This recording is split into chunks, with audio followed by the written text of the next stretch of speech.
Buon pomeriggio, bentrovati ad Anteprima Corner. Come sempre facciamo il punto in questo spazio sul campionato delle principali formazioni siciliane, quelle professionistiche. Partiamo come sempre dal campionato di Lega Pro con il Catania, poi andremo a Palermo per la Serie B e torneremo in Lega Pro con Messina e Trapani. Ma intanto vediamo insieme i risultati e la classifica del torneo di Serie C dopo 16 turni. Questo è il quadro completo.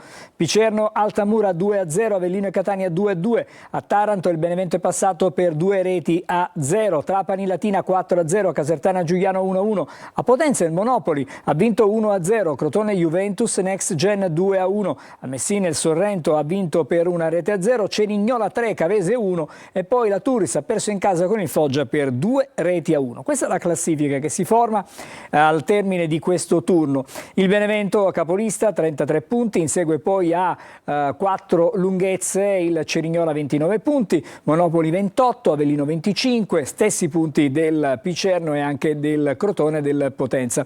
A 24 appaiate ci stanno Catania e Trapani e anche il Giuliano, così come il Sorrento, a 20 la Cavese, 19 punti per Altamura, 17 il Foggia, Casertana 16, 14 punti il Latina, 13 c'è il Messina, a 10 la Turris penalizzata meno 5 e poi ancora la Juventus Next Gen a 7, il Taranto ultima in classifica, meno 10, vedete fra parentesi, appena 3 punti. Allora, cominciamo come detto dal Catania, un pareggio direi importante, un pareggio che ha lasciato un po' di amare in bocca per come era andata la partita. Adesso ci colleghiamo con Alessandro Vagliasindolo, lo vediamo già. A quel punto, a 9 minuti dalla fine, il Catania in qualche modo cominciava a crederci a una possibile vittoria, solo che le forze sono venute meno per quello che abbiamo visto. L'Avellino ha messo 5 giocatori nuovi dalla panchina, il Catania aveva poche risorse a disposizione, forse ha pagato anche questo. Ma facciamo l'analisi del match insieme a te, Alessandro. Non sentiamo Alessandro, ecco sì. Sì, Alessandro. Sì, buon pomeriggio. Il fattore defezioni ha inciso tantissimo, perché come osservavi tu a un certo punto Biancolino continuava a mettere forze fresche e peraltro di valore, e il Catania invece doveva centellinare le energie e le disponibilità in panchina, e quindi è venuto fuori questo 2-2 che, ripeto, per le premesse della vigilia è un punto d'oro. In qualche misura vale come se fosse una vittoria, perché alla lettura della lista dei convocati per la partita di Avellino in molti abbiamo fatto una considerazione, insomma, che era già una partita difficile, arrivarci in quelle condizioni diventava difficilissima, e tra l'altro è un punto che è arrivato grazie anche a una prestazione molto positiva del Catania, che conferma i progressi del secondo tempo di Crotone, della partita interna con il Trapani, ed è una sorta di continuità su delle soluzioni innovative apportate da Toscano, Jimenez appunto davanti alla difesa, Stoppa unico trequartista, che hanno alzato parecchio la capacità di fraseggiare bene, di portare più uomini in aria e soprattutto di arrivare in maniera efficace davanti al portiere. Io direi che dobbiamo fare anche una considerazione, perché l'intervento di Peters sul calcio di rigore di Patierno secondo me è stato decisivo, perché se l'Avellino fosse passato in vantaggio in quel momento della partita, credo che difficilmente il Catania sarebbe venuto a capo dell'incontro e della possibilità di portare punti, perché si sarebbe necessariamente scoperto, offrendosi alle ripartenze dell'Avellino, e quindi a quel punto credo che molto difficilmente il Catania avrebbe centrato un risultato. Quindi l'intervento di Peters, oltre a legittimare la titolarità del ruolo da parte del giovane portiere lettone, dà anche appunto un senso di passaggio cruciale nella sfida, che poi il Catania è stato bravo a portare nella sua direzione grazie alle due marcature, ma soprattutto grazie a un atteggiamento coraggioso, perché il Catania non si è mai chiuso realmente a protezione del risultato, ma ha sempre cercato di rispondere colpo su colpo. Un'altra considerazione, Angelo, che possiamo fare è che, come giustamente facevi vedere tu prima la classifica, in questo momento il gap tra il Catania e il Benevento è rappresentato soprattutto dalle battute d'arresto che il Catania ha avuto contro 3 squadre di bassa classifica, grazie alla regia che ci fa vedere appunto Latina, Messina e Turris. In queste 3 partite, 2 delle quali il Catania le ha giocate in casa, i rossoazzurri hanno conquistato appena 2 punti sui 9 disponibili. Quindi fatevi voi i conti rispetto a quella che è la classifica attuale, per appunto avere la constatazione che senza questi inciampi il Catania probabilmente sarebbe veramente a ridosso del Benevento. E la considerazione che facevo prima è proprio il fatto che in quelle 3 partite il Catania ha giocato veramente male e aveva dei problemi evidenti in chiave offensiva. Adesso, con questo nuovo corso, a partire dal secondo tempo di Crotone, la constatazione contraria è che il Catania, che stentava tantissimo a fare almeno un gol, in queste ultime 3 partite, o 2 e mezzo, Crotone secondo tempo, Trapani e ieri Avellino sabato, il Catania ha messo a segno addirittura 6 reti in 3 partite, in 2 partite e mezzo, e questo secondo me è l'aspetto più importante che può dare una continuità a questa crescita da un punto di vista del gioco e della capacità realizzativa, che viene anche evidenziata dalla classifica, perché Angelo, in questo momento l'attacco del Catania è il più prolifico del girone in chiave esterna, e questo è un altro dato che chiaramente ci dà quelle che sono le potenzialità di questa squadra, che ancora evidentemente per tanti motivi rimangono parzialmente inespresse. Alessandro, una considerazione va fatta invece su quella che è diventata, diciamo, una vulnerabilità forse eccessiva del reparto arretrato, perché se nelle prime partite questa squadra ha subito davvero poco, adesso con una certa costanza subisce gol. Anche contro l'Avellino forse ci sono state delle sbavature, e probabilmente il dato che viene fuori è che sì, il Catania magari ha una trazione offensiva, ma perde con ogni probabilità, diciamo, nella copertura, nella fase di interdizione. È chiaro questo il discorso? Sì, è vero, ma secondo me è un rischio calcolato che Toscano ha deciso di assumersi nel momento in cui appunto ha deciso di affidare le chiavi del palleggio, della regia a Caleb Jimenez per fare alzare il baricentro della squadra. Quindi è normale che con questa scelta magari si ha una minor copertura e ci si affida magari ai duelli individuali tra i difensori e gli attaccanti, però credo che questo sia un aspetto su cui Toscano ha deciso di scommettere per migliorare la fase offensiva, che era diventata veramente una criticità in una certa fase della stagione. Poi dobbiamo anche considerare, Angelo, in queste ultime partite il valore degli attaccanti che il Catania ha dovuto affrontare. Chiaramente stiamo parlando di attaccanti di primissima fascia, quelli del Crotone, quelli del Trapani e quelli dell'Avellino, quindi ci può stare che in determinate situazioni, al di là degli errori che il reparto o comunque nella fase difensiva il Catania ha commesso, bisogna anche dare merito agli attaccanti avversari, perché sono avversari evidentemente di valore. Alessandro, sentiamo le parole di Mimmo Toscano, così poi andremo a vedere anche il top del match scelto da te e chiuderemo la fase della nostra trasmissione dedicata alla partita con l'Avellino. Cercheremo di capire qualcosina rispetto al prossimo match, perché si gioca domani, si torna di nuovo in campo contro il Trapani per la Coppa Italia. Sentiamo intanto Toscano. Si poteva fare qualcosa in più, ma sono stracontento della prova dei ragazzi, che hanno fatto un passo in avanti rispetto alle partite precedenti, e quindi mi fa ben sperare, perché la crescita che stanno avendo dal punto di vista mentale è importante, e di quello faccio i complimenti ai ragazzi, perché non era facile venire qua ad Avellino, un campo difficile, una squadra forte come la nostra. E nella nostra situazione fare una partita, una prestazione del genere. Volevo vedere questo atteggiamento, questa determinazione, questa concentrazione, questa lucidità, perché queste partite puoi perdere anche la lucidità, farti portare dal nervosismo, invece la squadra è rimasta lucida anche quando l'Avellino ha pareggiato, anche quando Betters ha parato il rigore, ha continuato a giocare, ha continuato ad essere aggressiva in avanti, a essere consapevole e coraggiosa, e quindi sono molto contento della prestazione dei ragazzi. Un toscano soddisfatto dunque al termine della partita. Andiamo a vedere allora il top del match. Come sottolineato prima, è stato lì probabilmente che il Catania ha cambiato, ha svoltato all'interno della stessa partita con l'Avellino.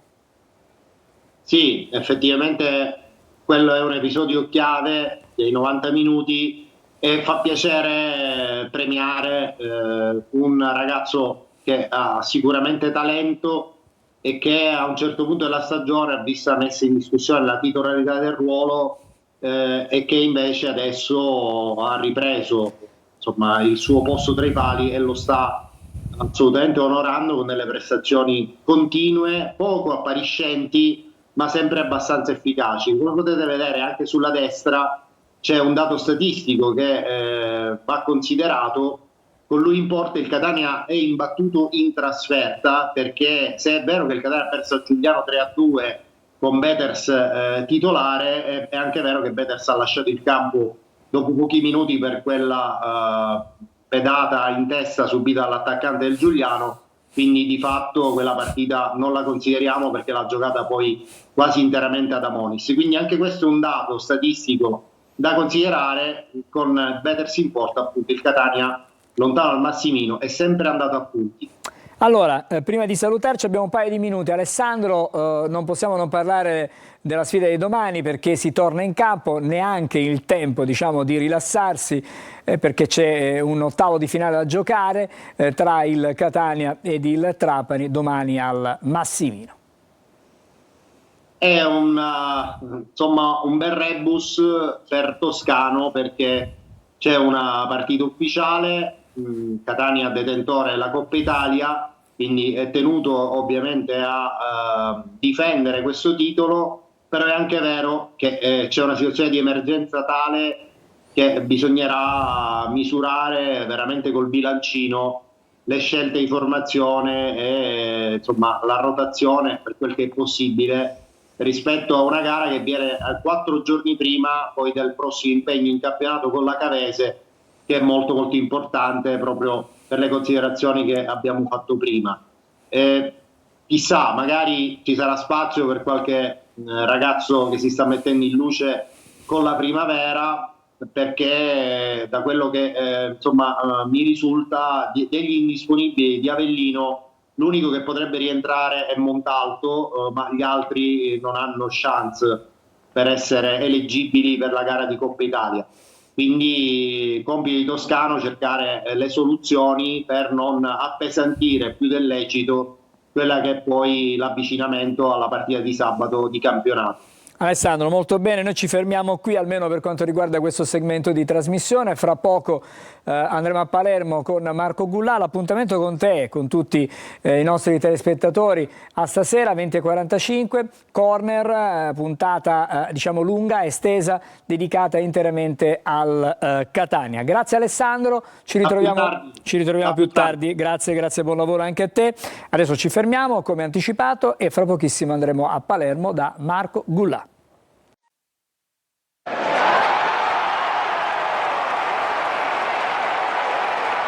Eccoci, siamo di nuovo insieme per l'anteprima corner, come anticipato. Adesso Palermo con Marco Gullà. Buon pomeriggio Marco.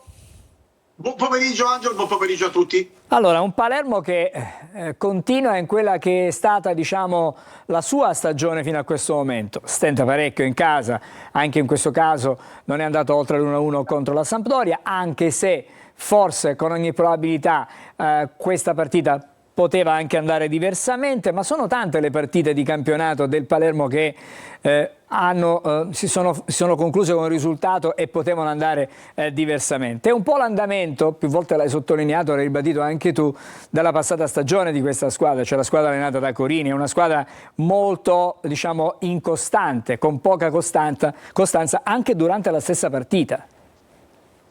Guarda Angelo, addirittura ti dico che rispetto all'anno scorso il Palermo ha sicuramente peggiorato un po' il suo rendimento, perché il Palermo di Corini addirittura sfiorò anche il secondo posto, è stato al primo posto per alcune giornate, quindi era un rendimento molto altalenante, soprattutto poi nel finale di gestione di Corini, però sicuramente rispetto a questa gestione Corini addirittura aveva paradossalmente fatto anche meglio.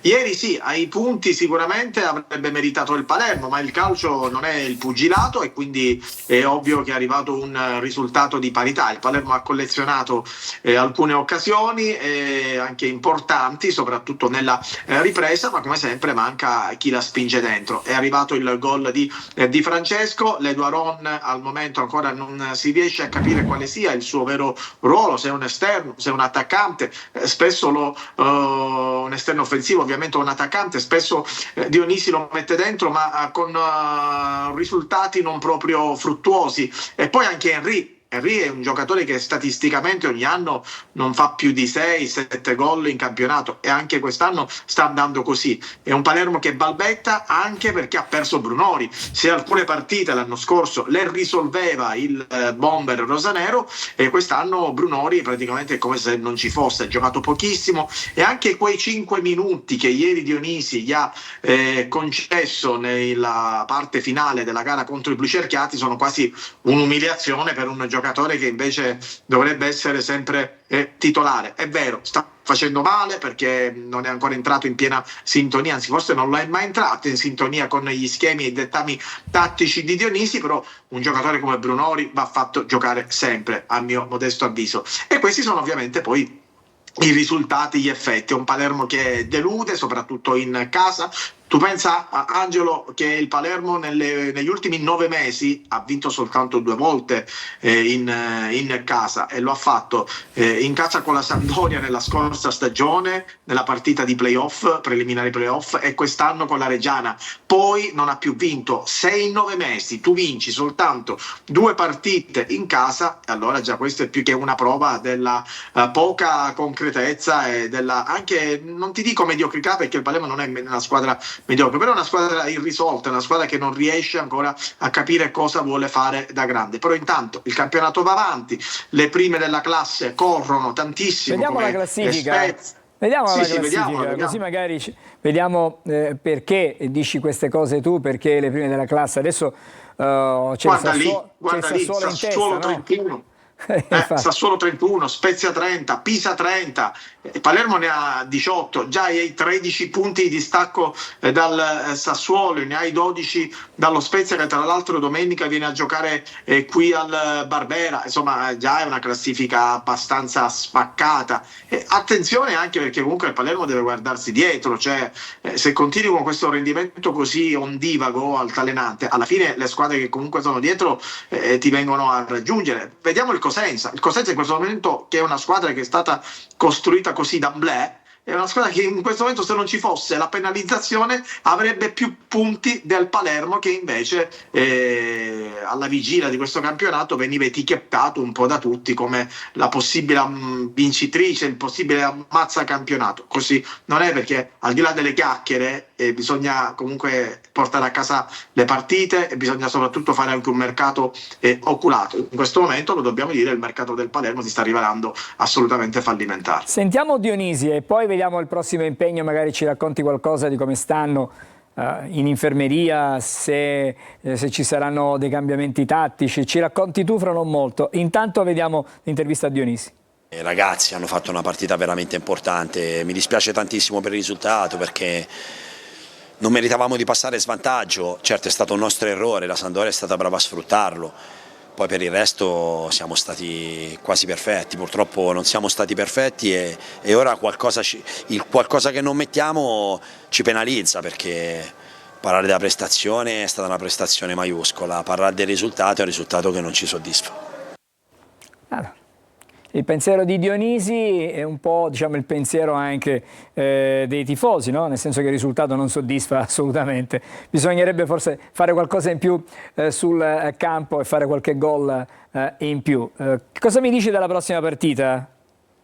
Tanto Dionisi è un bravo comunicatore, diciamo questo, usa spesso anche il politichese, perché non puoi dire una prestazione maiuscola, perché se è prestazione maiuscola quella di ieri del Palermo, allora le prestazioni di Sassuolo e Spezia, che hanno disintegrato i suoi avversari, cosa sono? Dico, prestazioni mostre? No, diciamo, intanto dico, Dionisi dovrebbe anche capire che il tifoso è competente di calcio, non soltanto lui, anche noi giornalisti, quindi lo vediamo che se il Palermo ha qualche difetto o no. Il Palermo di difetti ne ha tantissimi. Prossima partita contro lo Spezia, Spezia che ovviamente abbiamo visto anche dalla classifica è seconda, una squadra sorprendente perché non tutti la davano insomma, nella prima griglia per la vittoria finale, invece in questo momento sta facendo soprattutto grandissime partite in casa, un po' meno fuori casa, ma è una squadra che comunque è molto concreta e soprattutto c'ha anche c'ha degli ex giocatori del Palermo, Matteo, c'ha anche Soleri che sta facendo molto bene, sta segnando anche dei gol importanti, quindi sarà davvero una sfida abbastanza insidiosa questa per il Palermo, che attenzione però insomma, è una squadra un po' pazzerella, dalla pazza Inter al pazzo Palermo possiamo dire, quindi non è una partita in cui il Palermo parte già sconfitto, assolutamente no, se la giocherà sicuramente fino in fondo. E poi per quanto riguarda delle possibili novità di formazione, un po' prematuro parlarne, Angelo, siamo a lunedì, Dionisi però secondo me è ancora orientato assolutamente a non stravolgere il suo modulo che è il 4-3-3 e soprattutto a dare ancora fiducia ai due attaccanti titolari che in questo momento sono Henry prima e Ledo Aron dopo, e Brunori, pensa te, è diventata la terza scelta. Grazie Marco, buon lavoro, ci rivediamo con Anteprima Corner lunedì prossimo. Grazie a voi. Grazie e ci fermiamo ancora dopo di nuovo Serie C Lega Pro con Messina e Trapani.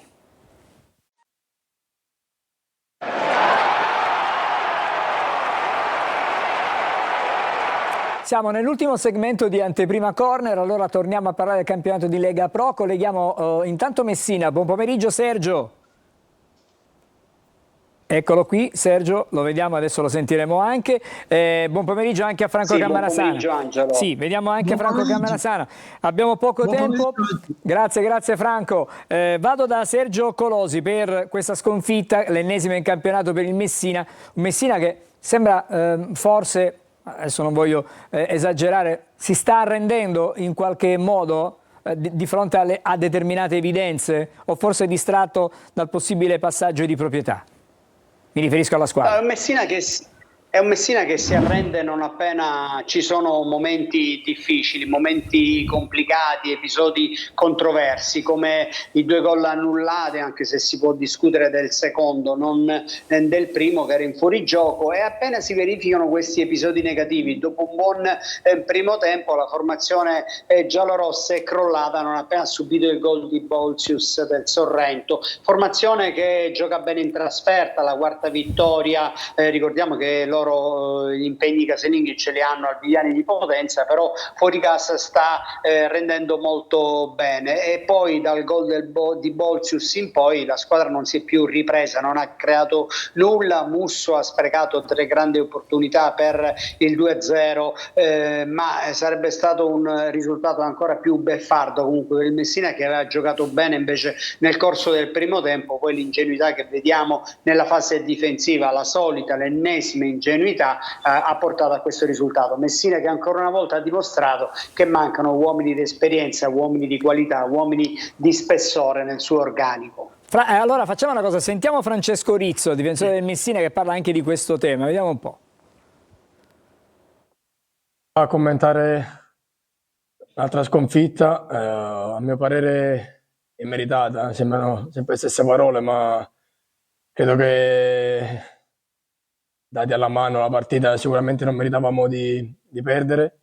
Sì, ci sono stati annullati 2 gol, il primo forse c'è fuori gioco, su quello di Marino credo sia un normale scontro di gioco, no? Su un calcio d'angolo, robe penso naturali che succedono su ogni palla inattiva, quindi non vedo il motivo per cui doveva essere annullato. Credo che comunque la squadra, a parte magari i primi minuti proprio subito dopo il gol, ma comunque dopo ha provato a macinare gioco, ha provato a creare, loro si sono poi chiusi e ripartivano magari trovando più spazi, come è logico che sia.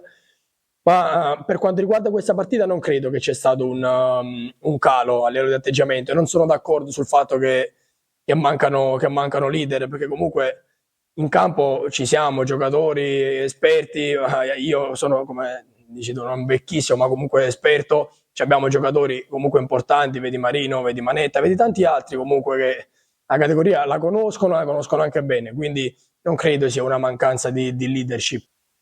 Allora, la risposta in qualche modo te l'ha data Rizzo. Vediamo invece a questo preliminare di cessione, come la vedi tu? Mi piacerebbe dire a Rizzo comunque che in attacco ci sono ragazzi che hanno 20 e 21 anni e non c'è un attaccante che abbia superato i 26-27 anni o quantomeno che sia andato nella sua carriera in doppia cifra. A parte questo, allora, si chiama AAD Group, Invest Group, ed è la speranza dei tifosi del Messina di poter chiudere questi 7 anni e più con Pietro Sciotto, anche se rimarrebbe al 20%, però ci sono dei punti interrogativi perché è stato firmato il preliminare giovedì scorso, ma bisogna passare dalla teoria ai fatti. I fatti significano che il presidente Sciotto deve essere liquidato, si parla di 1 milione di euro, ma queste sono voci che girano in città, e si parla anche di una chiusura entro i primi giorni di dicembre, entro la prima settimana di dicembre. Da quel momento in poi potremo dire se effettivamente questo gruppo, che è rappresentato da Dudu Cissé, effettivamente ha la volontà di rilevare il Messina Calcio e soprattutto di investire nel mercato di gennaio. Grazie Sergio per le notizie che ci dai da Messina. Ci ritroviamo con anteprima la prossima settimana, sempre lunedì. In settimana ci racconterai per tradizione invece... Angelo, ti devo dire il prossimo appuntamento: Turris Messina, domenica ore 17:30, scontro salvezza. Grazie per la tua precisione. Ci rivediamo lunedì. Allora vado da Franco Camarassana a Trapani. È un Trapani che si è risvegliato dopo un periodo un po' di appannamento, dopo la sconfitta anche nel derby che si ripropone domani sera, un 4-0 all'HV. Segnali importanti per la squadra di Aronica. Insomma, Aronica soprattutto aveva la panchina traballante.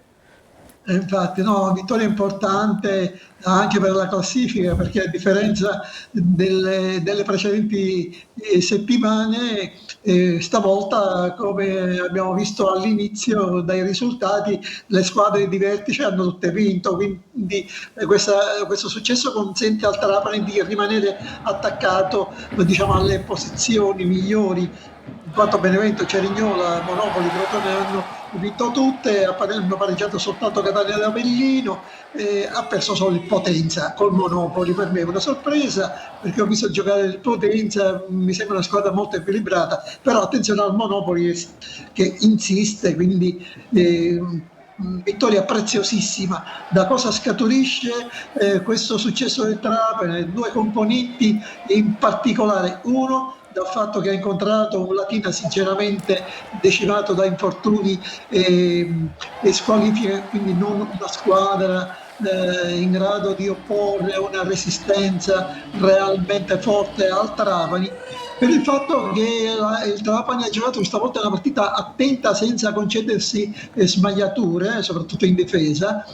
E proprio della difesa è l'argomento di cui si sta parlando a Trapani in questi giorni, perché per la prima volta in questo campionato Aronica ha schierato dall'inizio la difesa a 3.